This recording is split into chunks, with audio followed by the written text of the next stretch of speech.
All right, Lions fans. We are the real Detroit Lions fans. We have a lot to discuss. We did not have a video after that Raiders game, that devastating loss. But before we get started, I want you to grab the like button, hit the subscribe button, and leave a comment.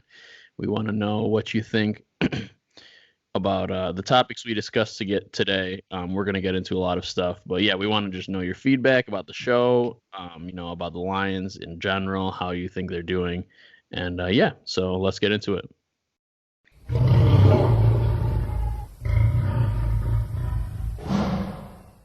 All right, Andrew. So, unfortunately, we never talked about the game against Oakland, so let's get into that quickly, and then we'll recap that, and then we'll go into further.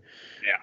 Yeah. So okay, so we lost to Oakland in Oakland, 31-24, and looks like a good showing for the offense for the most part. Definitely still have complaints about that, and serious room for improvement. But I mean, the offense was clicking for the most part, and we knew that they needed to throw a lot, and for the most part they came out and started doing that, so that looked great. But then it was defensively, Derek Carr was getting everything he wanted. Josh Jacobs was running all over us. We really couldn't stop all defensively. So what is your take on what happened in Oakland? Dude, honestly, I want to say we outplayed them and we screwed ourselves. Because when you break it down, we were controlling everything, Yeah, they were able to run the ball and they were scoring every other possession. But dude, we had 2 turnovers in the red zone. We had critical third down penalties. We had a lot of stuff that just we did to ourselves, and we still lost on the last play of the game.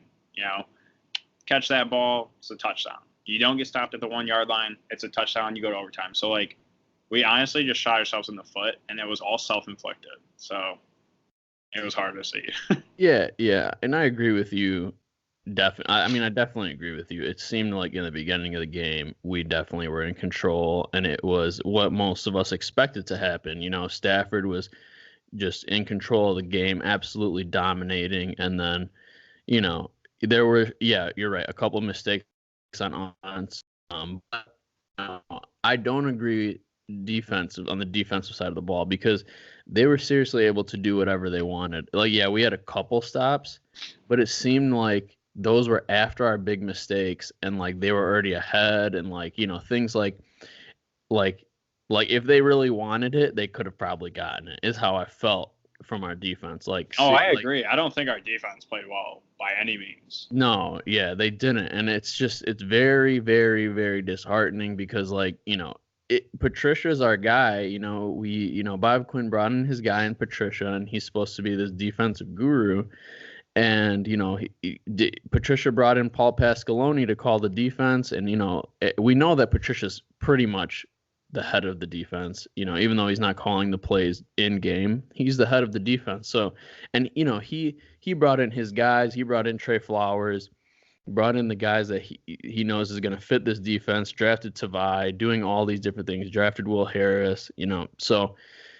And yeah, we do have injuries plaguing this defense, but there's no excuse, especially from the showings that we saw in the beginning of the season, where we were shutting down people like Mahomes and stuff like that. But then we can't do anything against a team that has a running game. You know what I mean? Vikings stomped all over us because they had the running game. To be fair, though, we did stop Saquon, which is one of the best backs in the league. Okay, but he was coming off an injury, and then they couldn't throw against us, and I think Sterling Shepard was hurt. Dude, Daniel Jones went off though against us. The dude had 4 touchdowns. I know. Honestly, whatever. That game was all right, but still, we still had defensive problems there too. Yeah, we stopped Saquon, big deal. I feel like if they really wanted to run Saquon, they could have. You know what I mean?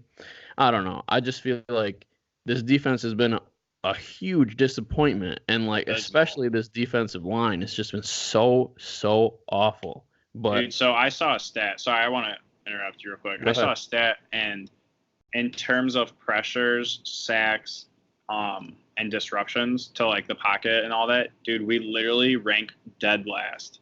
Like That doesn't dead surprise last. me at all. That And I'm like, every quarterback has all day, all yeah, day.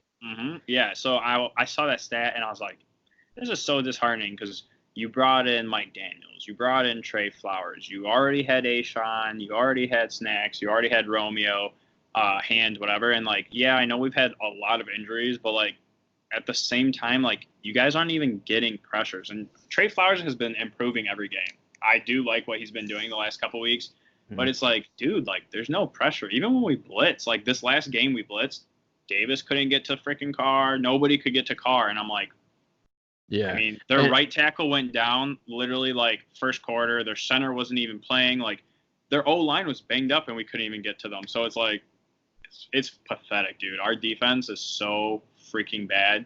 And considering like last year we had less talent and we had like a top run defense, all this stuff. And I'm like, we have so much more talent this year, but our defense is playing like. And it seems like it's the defensive play calling, which is why a lot of people are calling for Patricia to now take over the plays. But like, I mean, you do have to switch.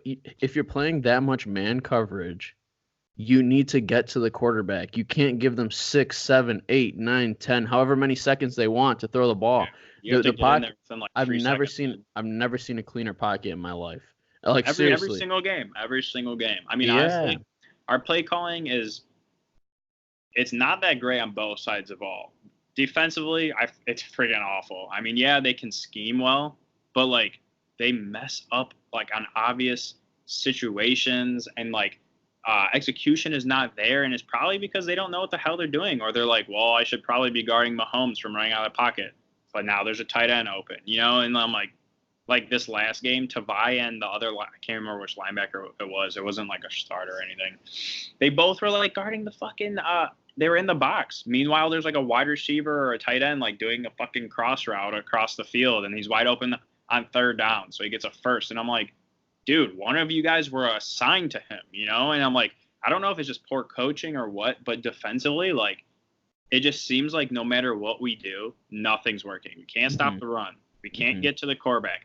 Everyone's passing against us, and it's like nothing is working. Literally nothing is working at any phase. It's ridiculous. yeah, and like and the injuries don't help. You know, it doesn't help that you traded Diggs, and like even though he's hurt, so he probably wouldn't be playing anyway. But still, like Tracy Walker's hurt too, so like we have literally like 2 backups in at safety.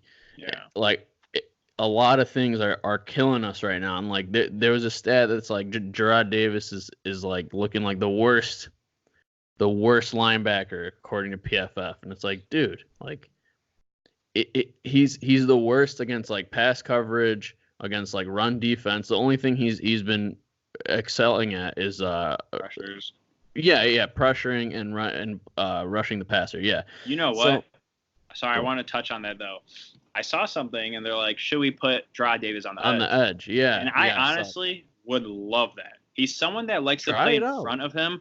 You know, like he can't play behind him, and that's why he gets blown on every single pass attempt. Mm-hmm. So like, dude, throw him on the edge. He's a speed, he's fast, strength guy, dude. Like you play him on the edge. I mean, he's a similar build to like fucking Von Miller and those guys. You know, like throw him in there because he's obviously not working as like a coverage linebacker or a run stopping like linebacker. Like he can rush really well, and he can bull rush too. Like I've seen him, you know. So it's like, I mean, dude, we're not getting pressure. Why don't you just sub out like Okawara and put freaking Davis on the edge? And if need be, it adds more versatility because he can cover someone or something. You know, like he doesn't have to blitz. So I think that's interesting. And like honestly, like at this point with where we're at in the season, like you might as well try some different shit. Same. Yeah, I totally agree with you. And like there's one thing I want to back up a little bit. So there's one thing. So you said play calling on both sides of the ball are looking bad. So I wanted to touch on that because like offensive play calling, it's so easy to look at it and say like, wow, Stafford's having a great year, and like looking at it compared to Jim Bob Cooter, and like honestly compared to Jim Bob Cooter, this is so much better and great. It's a great play calling compared to Jim Bob Cooter and Joe Lombardi. But like, I agree with you. there are drives that they're completely throwing away by running up the middle 2 times and then giving Stafford a 3rd and long. And then he converts because he's top of the league. He's literally like top 5 in converting 3rd downs into 1st downs. Okay, it's Matthew Stafford this year, right? But that's because every single time he's throwing, it's 3rd and long every single time. Like, Dude, yeah. I don't understand. If he wasn't this efficient this year, honestly, I think we'd have the worst offense in the league. We would look like the Bengals and the Dolphins.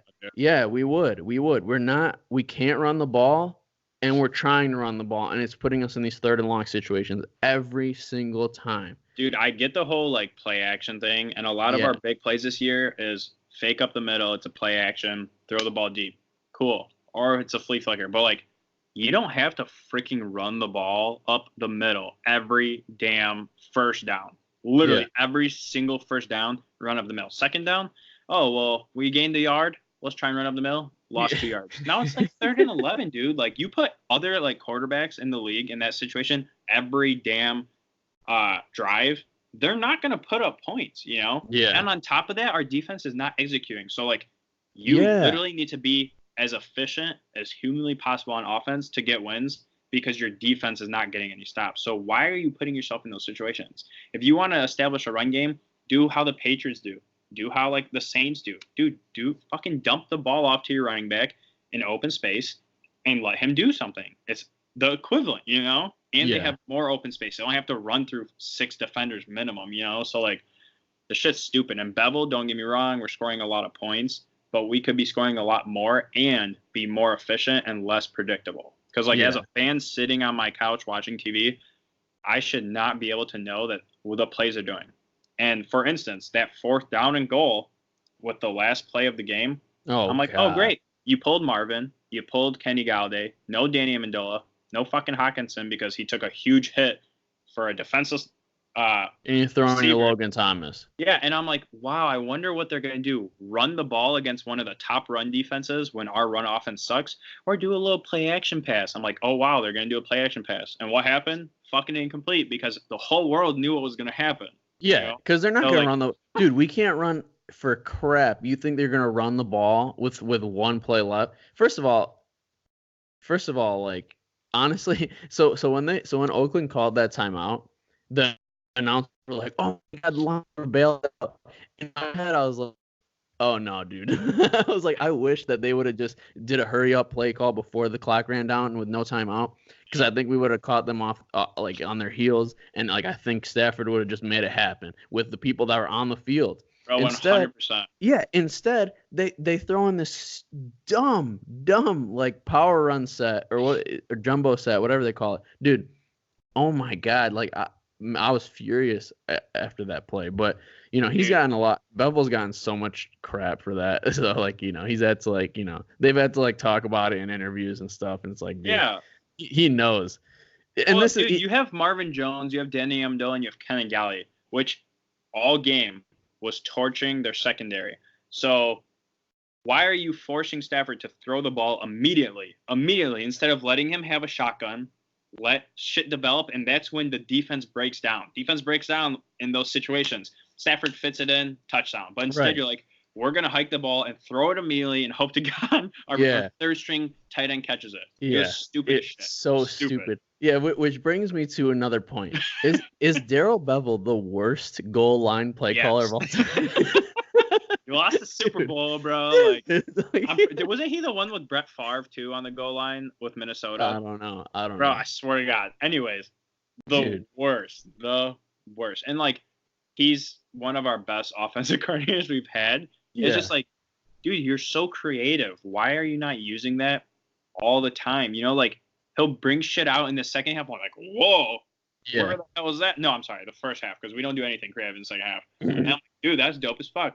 And then the next like 3 drives will be like run up the middle, deep pass. I'm like, yeah, no, I completely agree, and it just makes me like, it infuriates me because I'm like, man, if we did have a running back that like Bevel can use, or like some, like I really feel like if we can do what Bevel is trying to do, like I would love it. It would be crazy, but like we can't with who we have. Yards on those run up the middles, that would be Yeah, if we get 4 yards or even 3.5 yards, it's like I'm not asking for that much, man. Just give me, like, come on, man. It's hard. It's hard. But all right. So so the other thing I want to talk about based on like our team and performance before we get into the other stuff is like so Matthew Stafford, man. So he's playing at like, MVP level. Everybody's talking about it. He's top 5 or like top 10 in every single statistical category. He has over 100 passer rating. Yeah, he's killing it right now. And like, like top of the league, like touchdowns, like a lot of stuff. He's killing it. Yeah. So I just wanted to take a little bit of time to just say how much like Lions fans should appreciate him so much because like this dude has stayed loyal to Detroit. He's a community guy. Like he loves the city of Detroit. He helps out. He never is any drama. He's always just trying to improve and trying to put his head down and work. You know what I mean? But at the same time, he's a leader in the locker room. Everybody says it. Everybody that's played for him says how great he is. Man, like I love Stafford, and it hurts. It like literally hurts my heart that we are like disappointing him by ruining his career. You know what I mean? It just makes me so sad. I couldn't agree more. But the reason why the fans don't support him is because we're not winning. But like, everyone always assumes, well, if you win games, it's the quarterbacks. It's because of the quarterback. If you lose games, it's because of the quarterback. No, that's not how it is. A team sport. Yeah, no. You have 11 people on offense. You got 11 people on defense. You got special teams. You got all this stuff. So like, what quarterback in the history of the NFL is going to win games with no running game his entire career? Fucking inconsistent receivers, because like there was years in a row where we led the league in drop passes. Awful coaching. You're in the toughest division in the NFL, and your defense is mediocre. Yeah, and there's not a single you put Tom Brady in that situation, you put Joe Montana in that situation, you put Peyton Manning. I don't care what quarterback is, they're gonna get destroyed and they're not gonna do crap. So like, yeah, and even like you gotta check yourself. yeah, and O-line has always been bad. He gets sacked like 40 times a season. Like it's ridiculous some years, And like you already said no running game, but even on top of that, all of these coaching changes because our team is not good. That sets everything back at zero. You have to learn a brand new offense again. How many offensive coordinator changes has this man had? It's just crazy. Like, and he's still playing phenomenal. He's had one bad year in terms of his career stats, and it still was like average compared to like the rest of the league, which just goes to show you how well he actually plays. And people are like, oh, stat Padford or whatever, and I'm like, dude, that's honestly the stupidest shit like you could ever say. Like the dude is putting up points to try and win the game. Yeah. When are you ever just stating your pads? We've never been down by like 4 touchdowns and they're like, oh, well, let's throw the ball. And even if you are, you're still trying to win the game. So like, nah, don't listen to any of that. Don't listen. I'm just bringing up as a point. Like that stuff is. Oh no, dumb. I know you're not. I'm saying to the fans. No. I'm saying to the fans, don't listen to that because it's all to the national media. They're not watching the games like we are. They're not they're not studying the lines like we are. They're looking at the top number, literally like the top most broad general number, and it's the wins. It's the win category, and that's it. Or it's their like their yards or like interception to touchdown ratio. And like if somebody had a bad year, it's all recency bias. That's the last thing they remember, and they're like, no. Obviously he's overrated because look at what he did this year. You know what I mean? This year now, if you listen to any of the national media, they're like, oh yeah, Stafford's amazing. Who would say he's not amazing? I don't even know. Like it's just all. Why don't you just listen to yourself from last year? Yeah, yeah. I love those videos. Do you ever see those videos of like Skip Bayless? Yeah, where they're arguing with each other. Oh my god, those are awesome. I love that stuff. Yeah, that stuff is hilarious, dude. I mean, like Stafford though, I want to give this dude more credit. I mean, he on that last drive, the dude fucking ran the ball in the red zone and picked up a couple yards. Man, he trucked that guy. Tackled. Yeah, he trucked that guy and took a hit helmet to helmet to try and get quarterbacks don't do that shit, man. Exactly. Like that's a leader. And also I want to touch base on that because that's a fucking penalty. And we talked about it with the announcers like, well, he's established as a runner. I don't care if you're a runner or a quarterback or whatever you are. If you take a helmet hit to your helmet, that is a first down and it is a penalty. It doesn't matter the situation. So that fucking pissed me off. I don't see, like, that's not even the argument. I agree with you, but not because of that reasoning. Because look, this is my reasoning. And he's defenseless. He's already being tackled. Well, okay, listen, because if a running back, they don't do it for running back. So if you hit helmet to helmet on a running back, they're not going to do nothing. So, like, I understand. No, man, I understand he's a runner. So technically, for the rules, maybe it's right. But if this was Tom Brady, or if this was Aaron Rodgers, or Drew Brees, or anybody that has that, like, that, whatever, maybe besides Cam Newton, but like any other quarterback, dude, this would be a flag. It's just ridiculous. Like, yeah, no, I totally agree. Dude, I don't want to be like, oh, it's the Lions and like it's our fan base and you're just another Lions fan that bitches about the rest. But like, dude, like, it's true. You take a helmet to helmet hit, like that's a first down, dude. And the same thing with Hawkinson. How is he not a defenseless receiver? The dude like just touched the ground with the ball, and he got completely obliterated from behind and his upper body, like close to shoulder pad level. Nothing. Like the dude got hurt again because of that shit. You're telling me that's not a defenseless receiver? They throw flags for shit where it's like, oh, they just caught the ball, they came down with 2 steps, and they just turned, got wrecked, like obliterated. Mm-hmm. I mean, Hawkins is not even facing the guy. He literally took a hit in the back as soon as he touched the ball. Like, that's a hit against a defensive receiver. But, it's the last drive, so they're not going to throw crap. So I just wanted to throw that in there because that 2 things pissed me off, and especially on a game-winning drive. And it was like, where are the flags there? Yeah. And one last thing about Stafford. So on that last play, which was just the worst play call of all time in goal line history, it's the worst play call. Okay, but Stafford's throw was on point. It was on point, and he was on his back foot, literally backpedaling, and it was a sidearm throw like we've seen from him a million times. These crazy throws. I just can't believe this guy. I love him so much. Actually, I'm going to add another one to it. Do you remember the pass with Patrick Mahomes when he didn't look and he threw the ball and it was like national television? Yeah. He played it like all freaking week on ESPN, all that stuff. Stafford has done that literally like 10 times this season, and I've only seen like local things show it. And totally. I'm like, bro, Mahomes, MVP, whatever, does it one time, everyone goes crazy. They're like, I've never seen this before, blah, blah. Fucking Stafford's done it 10 times this season alone. Nobody's talking about it. I'm like, bro, it's a lie. It's like, let alone Mahomes' sidearm throw. Like, that is Stafford's sidearm throw. You know what I mean? Like, which he got criticized for too. On top of it, he shouldn't be doing that. He should throw normal and blah. Yeah. Oh, he needs to work on his technical ability and blah blah blah. Mahomes is doing it with Andy Reid. Dude, put Matthew Stafford his rookie year on Andy Reid's offense. Dude, we're talking about a Hall of Famer, Super Bowl champion. So, anyway, so seriously, we love you. So, okay, so we lost to Oakland, and now we are the 12th spot in the draft. So I know where you stand on those, dude. I personally I like having like a top pick, but at the same time, like, you fucking never know. Like, we had the 8th overall pick. We took Hawkinson, a tight end. No, that's what I was going for. That's what. So what I'm saying is, who's the best tight end in this draft class? I'm fucking at you. If we drafted tight end ever in the rest of my life, the first round, I'm done, dude.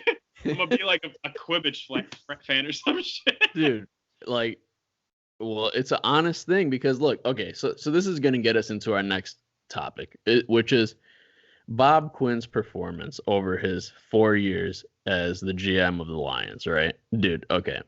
So we have been on the trust in Bob Quinn bandwagon for so long, but not, okay, this year in particular, his mistakes are really glaring, and like he just seems like he's making the wrong move after wrong move, and I don't know if we can ignore it anymore just because he's done some things right. And so I'm just gonna name some things he's done this year and chime in if I miss anything because he's done a lot of things wrong this year. So let's start with the Diggs trade, okay? That's a locker room killer. I don't agree with that, but I want to actually touch on that because we haven't talked in a while. I found out that apparently Diggs' injury was like way worse than anyone knew about, and the dude was like having blood taken from his hamstring, which I didn't even know that was like a thing. Like Pete Carroll said that the injury was not disclosed fully or something along the lines of that, and like Diggs' injury is actually like pretty bad. So I don't know what the Lions knew, but after hearing that and like even Pete Carroll being like, well, what the shit, you know, like this is way worse than we thought. I mean, I'm still not happy about it because I love Diggs and the locker room killer thing, but I just wanted to mention that. So anyways, go ahead. All right. I mean, that's fair. Yeah, all of these things that I'm going to name, they're debatable. It's not like they're not. And they might end up being something that's positive. I'm just going off of what's happened this year, our performance. Yeah, So, go ahead. So honestly, let's just start from the beginning. So last year, you know, what happened. We went 6-10 or something, right? Yep. Awful season. Okay. We come into this year and we're like, okay, Bob Quinn has his guy, Matt Patricia. You know, they're two heads of the same coin. They're two minds, one body. They're literally like have the same mindset. This is his guy. He just needed another year. He needed a full off season. He needs to bring in his own guys. So what happens? Okay. We paid $90 million for Trey Flowers. So far, it's looking like a big mistake, you know? And yes, he's improving. Like I said, all of these points are debatable, and we'll see how they turn out. But so far, that's a check mark in the bad column, okay? He goes and gets Justin Coleman and Rashawn Melvin. Those were great. I love those, okay? But then what did he do, okay? He goes out and spends a lot of money going to get Jesse James, a tight end. Yeah, he's done nothing. That check mark in the bad category, okay? That's way lower than bad, dude. Like, the dude hasn't done shit all season. Okay. All right, let's keep going. Then what happens, okay? Then the draft comes around, okay? Oh, and we brought Amendola, too. Oh, yeah, I'm sorry. Amendola, that's in the good category. I love Amendola. He's great. Okay. But Justin Coleman, Rashawn Melvin, and Danny Amendola, you know, those were good things, but those aren't like game-changing signings or anything like that. Those were great, good depth for the secondary, but like it's nothing crazy. You know, third-string wide receiver on our team, nothing crazy, okay? But these bad check marks are adding up to be something really bad. $90 million for Trey Flowers, that's really bad, it looks like, because you're paying him like somebody like Von Miller or something. You expect some kind of production like that, and you're not getting it, okay? And then same with Jesse James. You know, maybe he's blocking well, and maybe he's just quietly having a good year, and I don't know it, but like it just looks bad, okay? Especially when you go into the draft, okay, and you get Hockenson. Hockenson seems like a great guy. He seems like he's going to be a good tight end in this league for years and years and years and years and years. You just don't spend that early of a pick on a position like that. It's ridiculous. The money value doesn't make sense. I don't know if I've gone over on the podcast, but it just doesn't make sense money-wise, because you can lock down a quality edge rusher or somebody that gets paid a crap ton more money on a cheap rookie deal, and instead you're paying a tight end pretty much what tight ends get paid. You know what I mean? So you're not getting him on a cheap deal. Like it just the value doesn't make sense. And then on top of that, you're missing out on premier draft talent at the pass rusher position. And at any position, because it was pick 8. Yeah, but okay, it was pick 8, but what was everybody talking about? It was talking about us getting Ed Oliver or Brian Burns or one of these guys, okay? Even Rashawn Gary. Well. I'm sorry? I was just saying which Brian Burns and Ed Oliver have been playing very well. Yeah, I think Ed Oliver was hurt in the beginning of the season or something, but like, yeah. Brian not really getting the stats, but he's making an impact. Yeah, the point is like, dude, like, okay, if you didn't do that and you got Hockenson, I'm expecting and you got Jesse James, I'm expecting the tight end position to be a major key to this offense. It hasn't been, okay, so far. It was very expected because we've never been a tight end heavy team. And Bevel hasn't either, okay? So, like, I don't understand. And then on top of that, you'd expect, well, okay, we passed up on pass rushers, so maybe the guys that we have in Davis, Christian Jones, Devin Kennard, Romeo Okawara, you know, and then Trey Flowers bringing in, we'd expect all of them to bring the heat, you know what I mean? And they're not. So, like, dude, everything besides those couple of signings of Justin Coleman, Danny Amendola, Rashawn Melvin. Besides those small signings, everything this year has been bad. And then on top of that, you trade Diggs. And then on top of that, you extend Christian Jones. Bro, that honestly, I was just like, what the fuck? I didn't get that, dude. I mean, Jones is like, he's a plug-in player. Like, I could see him getting like 15 snaps a game, but like, do we actually like legit start him? And he's not that good. Like at that point, I would just give Tavai all his snaps. You know what I'm saying? Like, Dude, Tavai's younger. Like, he's made plays. Like, but linebacker's not an easy position to transition from college to NFL, let alone from a small school. And Tavai's like had some really good plays. Yeah. So I mean, dude, I did not get the Jones. I like Tavai. I'll put that in the good category. Oh, another thing we forgot. We extended Snacks Harrison, and he hasn't been up to snuff, for lack of better terms. Dude, like, that's another thing in the bad category. There's just a lot of things. And then on top of all those things from this year, there are things creeping from the prior years of Bob Quinn too. Like Jared Davis, he was a first-round pick. He's not performing. Tease Tabor, we had to cut him. He didn't perform. Taylor Decker, he's been playing better though. Yeah, he has. But at the beginning of the season, it looked like, whoa, we need to replace this guy. Yeah. So Graham Glasgow's looking good, so that's a good one. It seems like we're drafting better in the 3rd or 4th round. Yeah, Ragnow's solid too. Yeah, Ragnow is also solid. Yeah, but then again, okay, in 2 years, are we gonna find out that Ragnow's not? You know what I mean? Like, dude, so far, and then obviously the big one is Matt Patricia, right? He brings in Matt Patricia. This was his guy. Like, this was the guy. And like, I hate to like say things prematurely, but like, so far it's not even an opinion. It's not working. You know what I mean? Yeah. So like, dude, it's so tough. You know what I mean? Oh yeah. Like, hold up. So I want to play devil's advocate on all that. Just keep it interesting. Trey Flowers was one of the top defensive ends in free agency, right?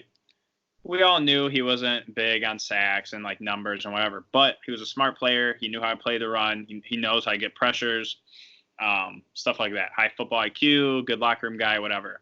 And first 4 games of the season, I mean, the dude didn't play in the preseason. He was recovering for his shoulder injury, whatever. Sucked. He absolutely sucked. The last couple of games he's played, he stepped it up. He's gotten sacks. He's gotten fumbles. So I think the last couple of games has been a lot better. But when you look at a defensive standpoint, our defense sucks, so that overshadows it. So whatever. And I personally wanted someone that was a pure pass rusher because that's what we need. So I wanted DeMarcus Lawrence because the dude's a fucking freak. But we got Flowers, and I was like, okay, like Matt Patricia knows him, whatever. So far, I would say it is a loss in the column because he's only had a couple good games, and even then it's not consistent. Mike Daniels, huge bust. Forgot about Mike Daniels. Yeah, him too. It's because how can you remember him when he doesn't do shit and he's hurt all year? Yeah. So anyways, huge bust. The dude hasn't done crap. Even when he was playing, it's like you aren't even on the field. What else did we bring in? We brought in Coleman and Melvin. They both have had really, really big moments. Mm-hmm. I mean, punching the ball out, stuff like that, pass breakups, whatever. But they've also gotten torched a couple times. Like our secondary is getting destroyed, and they're half of our secondary. You know what I'm saying? Melvin, there was one, I can't remember which game it was, but there was one game where it literally was like pass after pass after pass was going his way, and it was just catch after catch. So I was super happy about them. They both have played phenomenal in years past. Melvin had one bad year, but he had a really good year with the Colts, and I was excited. And then he was our 3rd string cornerback, so I was like, cool. Dude, the Diggs thing, I mean, that just sucks because I really like Diggs. I was super hype about him coming out of the draft. Dude hits hard, big locker room guy, whatever. But I mean, it's also hard to judge a defense when you've had literally your entire defense hurt throughout the entire season. Mike Daniels has gone down. Snacks has gone down multiple times. Flowers was hurt. Hand came back after like 7 weeks, just got hurt again. Ashawn went down for a little bit. Gerard Davis hurt his ankle. Tracy Walker went down. Diggs went down. Tavon Wilson went down. Slay went down. Like, dude, our defense, our entire defensive starting lineup has gotten obliterated throughout the season. And like, I think coaching is a bigger factor than players, because there's a lot of times when teams change coaches, they just play better, even if you don't bring any talent in. I mean, the Rams went from 3-13 to 13-3 in 1 year. They didn't add anybody. You know what I'm saying? Like, they just had the same freaking team, but you brought in a good coach. So I think Pasqualoni is just not doing it, dude. And I think if Patricia was handling all our defensive stuff, it would get better. I don't know how good it would be, especially with the injuries and stuff. But yeah, overall, it's definitely been rough. So like, as far as Bob Quinn and the defense goes, it looks like it's a loss, because we're losing, we're getting torched, we can't stop the run, we can't stop the pass, whatever. I would personally love to see Patricia run the defense, because that's what I thought he was going to do. And I mean, with injuries, I mean, any team that loses that many players, it's going to be hard. But like, if you're a good coach, you can overcome that stuff. So yeah, I would love if we brought Terrell Austin back. Dude, I was very sad that we got rid of him, and then he took another defensive coordinator position instead of staying with us. Because I thought, and then he got fired from that. Yeah. And then he got fired from that. Now he's like a secondary coach. He was great, and honestly, he's familiar with a lot of the personnel that's still around there. So like, I don't know, like, go grab, like, maybe he's not a good scheme fit. I don't know. You know what I mean? I don't really know. But the whole scheme shit is also kind of over. Well, I don't know if that's true with Patricia, because that's the whole thing with Patricia, right? Patricia has like his own special defense that he's doing some special things with, and like, we have all this man coverage and all this stuff. Like it seems like if he has the right guys in place and they're healthy and they're doing the right job, like, you know, then the defense will be unstoppable. But like, that's not really what we were sold when we got Patricia, right? The whole thing about Patricia and the Patriots is like, next man up. You know, exactly. So even if shit goes wild, still come through. He got Kyle Van Noy from us, and he turned into like a super, like a beast. My God, like, yeah. Dude, I don't understand. So like, it's man, like this. So, and then it also sucks that we're in the NFC North. It's such a hard division. It's the like, only division that has a better record than us is, I think it's the NFC East. Whichever division has Seattle, the Rams, San Fran, and the West. They're the only division in the entire NFL that has a better record than us. And honestly, like, if the Bears played even remotely close to what they did last year, our record would be way better than theirs. Well, I think in my opinion, I think the Chargers, who's in their division? Chargers, Kansas City, isn't it? Like, it's the Broncos, and I believe the Raiders. Oh wait, who's in Houston's division? The Colts, Titans, and Jacksonville. Oh, all right. Yeah, the AFC sucks, dude. Man, it's just really hard in our division, man. All four teams are great, you know, and like, literally the Bears. I saw like I don't know if you saw this headline, but it was like, if Matthew Stafford was on the Bears, they'd win the NFC North, no question. And it's like, they win a Super Bowl with that defense and all the receivers they have and stuff. I mean, honestly. Oh my God, that would be unreal. Man, like, yeah, go ahead. Sorry. I was going to touch. So you were talking about Bob Quinn. So I only went through a defense. I just want to go through offense real quick. Yeah, go ahead. Dude, you brought in Amendola, you brought in Jesse James, you brought in Logan Thomas, you brought in Hawkinson, you had Carry-On, you brought in J.D. McKissick, and you drafted Ty Johnson. I mean, honestly, before the season, I was super hyped. With all the signings we did, we changed so much. They brought in players I liked for the most part. The Jesse James thing was just stupid as shit to me. But everything was going well, dude. So, like, it's hard to say that Bob Quinn is doing a bad job, because before we found out how it turned out, which still only 8 weeks in and a lot of the players have been injured, I personally can't say that, like, they were awful signings, you know, or like the draft was like just a complete shit show. The Hawkinson thing, I completely agree. I don't think any team, no matter what spot you're in, should ever take a tight end in the first round. It's just stupid as shit. Teams don't even take star running backs in the first round for the most part, let alone a tight end. You know, tight ends don't do much. So I totally agree with you that I think that was stupid shit. There was a lot of talent at other positions we could have got. I think that was stupid. But like as far as like an overall, how has Bob Quinn done? Like he's hit big on a couple picks, and I mean he's brought in players at positions we need. You know, like he brought in Amendola. I was like, that's amazing. You brought in all the defensive players we talked about. I'm like, those are good signings. Like they were top of their position in free agency, you know? So it wasn't just like, oh, there was Von Miller and Khalil Mack available. You know, like Flowers was a top 3 DN at his position available. And so were like all these other guys, you know? So I was like, it's hard to judge him on that, you know, because he did go out and get people that not only fit the scheme, but were like top available players, you know? So it's, Yeah. I don't know. I feel like, yeah, it didn't pan out, but he's trying to do the right things.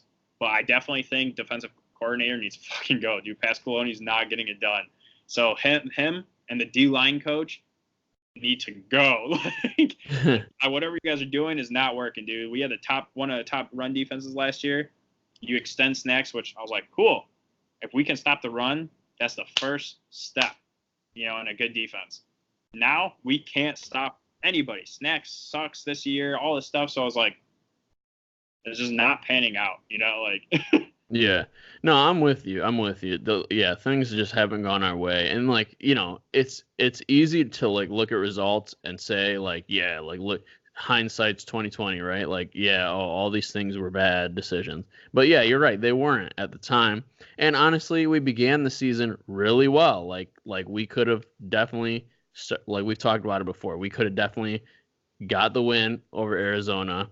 We could have definitely, you know, beat the Packers. We should have beat the Packers. We definitely could have beat Kansas City. We could have started off 5-0.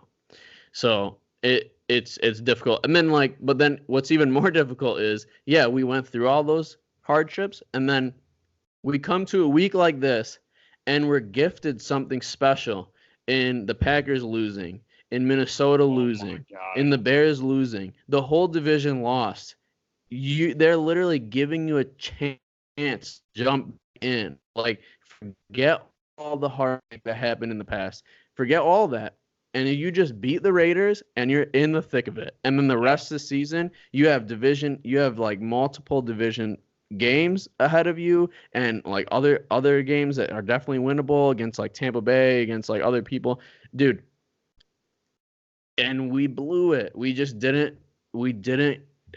live up to the potential that we should have. We just completely blew it. So like I'm with you.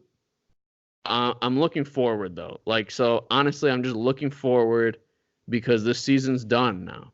And you know, I've talked about it a couple weeks ago, you know, stupid. But like seriously, the season's over, and we have right now we're at 12th pick. To me, the season's over. Like, we could talk about the Bears next week, but it just doesn't matter. Both teams are not going to make the playoffs. Like, it just does not matter to me. Yeah, I kind of want to touch base on that. So, like, not statistically, but, like, as far as, like, on paper, technically we're not out. But as far as, like, a true NFL fan that understands the game, you literally need to win out. Yeah. It's not going to happen. You know, we have the Vikings, we have the Bears twice, we have the Packers, we have the Cowboys, we have the Bucks, which the Bucks have almost beat every freaking team in the NFL, like the top teams. You know, they almost beat Seattle, they almost beat the Rams. Like, they put up points, you know, and I mean, it sucks. Nothing is worse than knowing halfway through the season that your season is over. And the only way you can win or go to the playoffs is literally by winning out. You know, like, no team does that. No team does that. The odds of this, of us making the playoffs, are less than 1%. And I hate it. I absolutely hate it. But, like, yeah, I can see us being the Bears twice. Yeah, I could maybe see us being the Cowboys because their offense is inconsistent. Yeah, I could see us being the Bucks because they're inconsistent and make a lot of errors. But are we going to win every single game? No, because we beat ourselves, just like we just beat ourselves against the Raiders, just like we beat ourselves against Arizona when we were up almost 20 freaking points. You know, like Kansas City. Yeah. Exactly. So when you look at it, like, yeah, I don't want to be a downer, but the odds are against us because we beat ourselves more times than not. And then when we do verse a team that is one of the more elite teams, it's going to be impossible because not only do we have all those things going against us, but then they're playing at such a high level. So, like, I agree with you. I don't want them to tank, though, because if they tank, there's a very high potential that, let's say we don't get 5 wins or 6 wins this season. We do lose out or some shit. If we fire our coaches, all our coaches again, dude, the rebuilding and the getting rid of our players and this and that, like, it's going to suck. And every time a team does that, dude, it's 2 to 3 years or like until they're actually minimum. That's if everything goes right. So I don't want that to happen. Like, that would suck. Same. As much as, like I was asking you, like, it's like, should we fire Bob Quinn? We just talked about his performance, and I'm saying all these negative things, but still, no, we absolutely should not fire Bob Quinn. He's definitely better than Martin Mayhew and dude, yeah. Why can't I think of his name? Who's the guy before Martin Mayhew? Was it Rod Wood, or am I thinking? No. Rod Wood's our finance guy. Yeah. I don't know, bro. I mean, it's been awful. Yeah, whatever. I can't think of his name right now. Well, my thing is that Bob Quinn's bringing in players that the coaches want. That's what you want out of a GM. That's what you want. And he's brought in players that, like, they've performed well. Rick Wagner was freaking phenomenal for the Ravens. He brought in TJ Lang, which played phenomenal for the Packers. So, like, I think Bob Quinn has made some good moves. I just think they haven't panned out. Yeah. Never a guarantee. It's never a guarantee. Yeah, I feel the same way. And it's going to be interesting going forward because a lot of these contracts, like, we have a lot of cap space right now, and that's only because a lot of these contracts, like Trey Flowers, Justin Coleman, all these contracts are back-loaded. So, dude, our money is going to be tight. It's going to be tight going forward. So it's going to be interesting to see what happens, but I definitely want it to play out. I want Matt Patricia and Bob Quinn era. I want it to play forward and see what happens, because maybe they can build, maybe they are building something the right way, and maybe it just is really tough in the beginning, and then we'll see the fruits of that labor later on. Yeah. You know what, though, as far as that backloading the contracts thing, I personally think that was genius. Because I do too. When you backload contracts, like you said, what does that mean? That means in the now, you have so much cap space to do whatever the heck you want, and then, like, let's say, like, Flowers doesn't work out, or one of those guys doesn't work out, you can make a trade. Yeah, it's going to be less likely, but you can still trade and get little value back. I don't know about that, because, like, because you see what happened with, like, the Rams. So the Rams did that, right? And then they just had to ship Aqib Talib out, and they literally gave a pick for Miami to take Aqib Talib. That was literally a dumping contract, you know what I mean? And we saw that happen with Brock Osweiler, you know what I mean, from Houston. They literally traded him to the Browns with, like, a pick.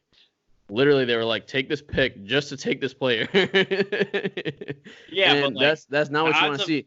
Look, let me just say this, because it's easy to say, yeah, we want the money now, but, like, dude, you don't want to be 3-4 years down the road and you have all these huge contracts with guys that suck. You know what I mean? So then what are you going to do? You can't cut them, because then you're going to have a ton of dead money. You can't trade them because no team wants them with that big contract. So, like, then you're effed. But the genius in it, to me, okay, and we'll see if this pays off, but the CBA, the players agreement, the Players Association and the NFL's owners agreement for playing is going to be over, and they're talking about a holdout in 2020, or maybe it's after 2020, but it's going to be over, I think, after the 2020 season. And that's when a lot of these contracts are going to be backloaded too, past 2020, right? So what usually happens in a CBA agreement when it's finally agreed upon, like when the contract's over and then they finally agree upon a new one, is that the players usually get a ton more money. You know what I mean? Especially when they're talking about a holdout. Because when a holdout happens, the players are like, we want more money, give me that cheddar. And then the owners are like, no, F that. So then the players are like, okay, well, we're all going to sit out. You know what I mean? And then the owners either literally don't have that whole season, or they get replacement players to come in. And then you have a shitty product until they come to an agreement with the Players Association. So when that happens, because they've been talking about holding out for a whole year, they literally sent out to all agents, tell your players to be ready to hold out a whole year. Financially and stuff. I remember that. Yeah. So if that happens, we're talking about players are going to get a lot more money. You're going to be seeing NBA contracts in the NFL, NBA style contracts, 100 million here, 100 million there. It's going to be no problem. So this 90 million for Trey Flowers, if we have him for 6 years for 90 million, it might look like chump change. You know what I mean? And you know what happens when those CBA agreements pass and we're going to be paying a lot of money to those players? The salary cap really increases. So if we have somebody with Trey Flowers and that plays really well, like he deserves a $90 million contract, and then the CBA agreement happens, and then a $90 million contract is nothing, that means we got a bunch of cheap players. You know what I mean? Yeah. So that means they're cheap right now in the short term, and then they're cheap after the agreement as well in the long term. So if that ends up happening, then Bob Quinn is a G. Like that would be awesome. So that's what I'm anticipating. Hopefully that actually happens. That'd be great. Yeah, that'd be cool, dude. I think that'd be really good. Yeah, but we'll see. We'll see. But yeah. So that's all we have for you guys. Thank you for listening. Let us know what you think about the Lions after the loss against Oakland. Let us know what you think about them going forward. Are you even going to watch the rest of the season, or do you think we can have potentially win out and make the playoffs? And who knows what happens? Maybe Green Bay falls off, maybe whatever. Who knows what happens? And then let us know what you think about Bob Quinn, and whether you think he should stay, if you are on his side, him and Patricia, see how this plays out, or if you think we should fire him and just start over with a new GM, new coach, new whatever. Or and let us know what you think about Paul Pasqualoni. We talked about that as well. Just let us know what you think in the comments, and make sure you hit subscribe and make sure you hit that like button. All right. We're the Real Detroit Lions fans. All right. Peace out. Peace.